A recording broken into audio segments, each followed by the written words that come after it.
मैं रीता चौधरी पूर्व माध्यमिक विद्यालय मोहनपुर से। बच्चों, आज हम पढ़ेंगे पृथ्वी और हमारा जीवन।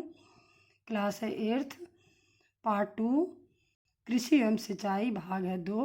बच्चों, हम लोगों ने इससे पहले कृषि कैसे होती है इसके बारे में पढ़ा था, और कृषि के लिए किन किन चीज़ों की आवश्यकता होती है, सरकार ने क्या क्या काम किए हैं सुधार के लिए, उसके बारे में पढ़ा। आज हम लोग पढ़ेंगे कि सिंचाई किसे कैसे करते हैं, क्या क्या साधन हैं सिंचाई के, और चकबंदी किसे कहते हैं, और हरित क्रांति किसे कहते हैं, इसके बारे में हम लोग पढ़ेंगे आज।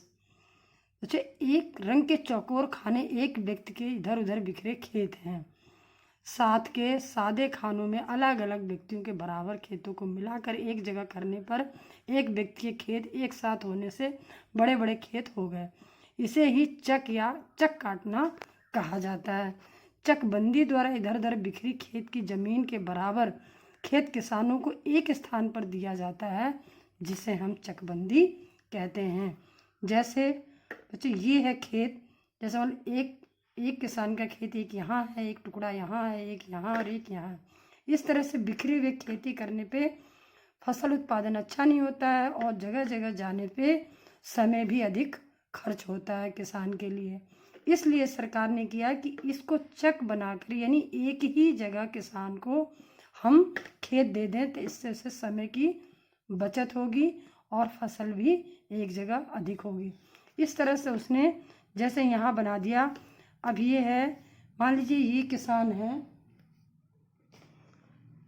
इसको एक जगह अगर खेत दिया जाएगा, जैसे मान लीजिए यहाँ पे दे दिया गया, ये यहाँ यहाँ यहाँ यहाँ चक बनाकर एक जगह इसको हम अगर खेत दे देंगे, तो ये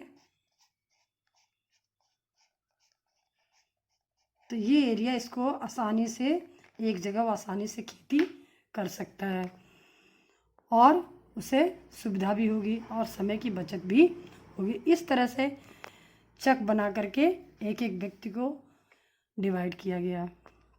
इसी को चकबंदी कहते हैं। किसानों के बिखरे खेतों को एक जगह करने को चकबंदी कहा जाता है। छोटे छोटे टुकड़ों में बिखरे खेतों में सही ढंग से खेती नहीं की जा सकती, साथ ही लागत भी ज़्यादा आती है या लगती है। चकबंदी द्वारा किसानों की इधर उधर दूर दूर बिखरी खेतों को एक चक के रूप में बदल दिया जाता है, जिसे चकबंदी कहते हैं। अच्छा, सिंचाई के क्या क्या साधन हैं?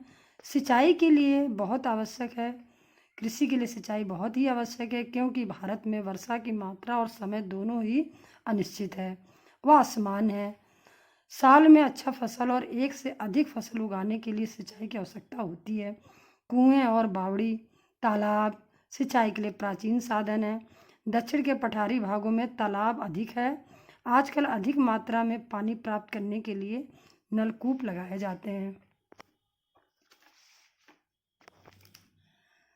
सरकार द्वारा पंचवर्षीय योजनाओं के द्वारा नहरें बनाकर सिंचाई की शुरुआत की गई है, यानी सिंचाई की सुविधा की गई है। देश में विभिन्न नदी घाटी परियोजनाओं में नहरें निकाली गई हैं। उत्तर भारत में नहरों द्वारा अधिक सिंचाई की जाती है। आजकल सिंचाई की नवीन पद्धति यानी ड्रिप, कुआं तथा टपक सिंचाई और नलकूप, स्प्रिंकलर छिड़काव और सिंचाई भी प्रचलित हो रही है। सामान्यतः बागानी फसलों जैसे फल फूल, साग, भाजी आदि की सिंचाई टपक पद्धति द्वारा की जाती है। बच्चे, ये साधन हैं, जैसे ये तालाब है, इतने % लोग तालाबों के माध्यम से सिंचाई करते हैं। ये अन्य स्रोत है हमारे, ये हमारी सरकार द्वारा नहरें निकाली गई हैं, नहरों से सिंचाई होती है ये हमारे, और वर्षा के माध्यम से सिंचाई होती है। इसी तरह से है, जबकि खाद्यान्न जैसे गेहूँ, मटर इत्यादि फसलों की सिंचाई स्प्रिंकलर पद्धति द्वारा की जाती है। ये दोनों पद्धतियाँ भारत में मध्य पश्चिम के सूखा प्रभावित क्षेत्रों में अधिक प्रयोग की जाती हैं। इन सिंचाई पद्धतियों से सिंचाई में पानी कम खर्च होता है और फसल अच्छी होती है। अच्छा, ये है, इस तरह से छिड़काव करके, स्प्रिंकलर द्वारा छिड़काव करके ऐसे खेती की जाती है। इससे पानी की बचत होती है, पानी कम खर्च होती है और फसल अच्छी होती है। हरित क्रांति वर्ष 1966-67 में हरित क्रांति के माध्यम से कृषि उत्पादन के क्षेत्र में क्रांतिकारी परिवर्तन आया। इस कार्यक्रम का उद्देश्य उन्नत किस्म के बीज, खाद, सिंचाई तथा आधुनिक यंत्रों के उपयोग द्वारा कृषि उपज में तीव्र गति से वृद्धि करना था। इसे ही हरित क्रांति कहते हैं। भारत में डॉक्टर एस स्वामीनाथन को हरित क्रांति का जनक कहा जाता है। हरित क्रांति की मुख्य बातें: अधिक उपज के लिए सुधरे हुए उन्नत बीजों का प्रयोग होने लगा। गेहूं की उन्नत किस्मों जैसे सरबती, सोनार, कल्याण, सोना, हीरा तथा धान की किस्मों जैसे IR, ताईचुंग, 65 जया, पद्मा, पंकज, जमुना, सरबती किस्मों का विकास व उपयोग किया जाना। रासायनिक खादों जैसे ammonia sulphate, urea super phosphate, potassium sulphate, di ammonia phosphate तथा पोटेशियम नाइट्रेट का विकास व उपयोग किया गया। जैविक खाद का उत्पादन बढ़ाना जैसे कंपोस्ट की खाद, हरी खाद जिसमें सनई ढैंचा को सड़ाया जाता है, नीम की खली की खाद इत्यादि बनाई जाती हैं। रासायनिक कीटनाशक दवाओं का प्रयोग करना फसल बचाने के लिए।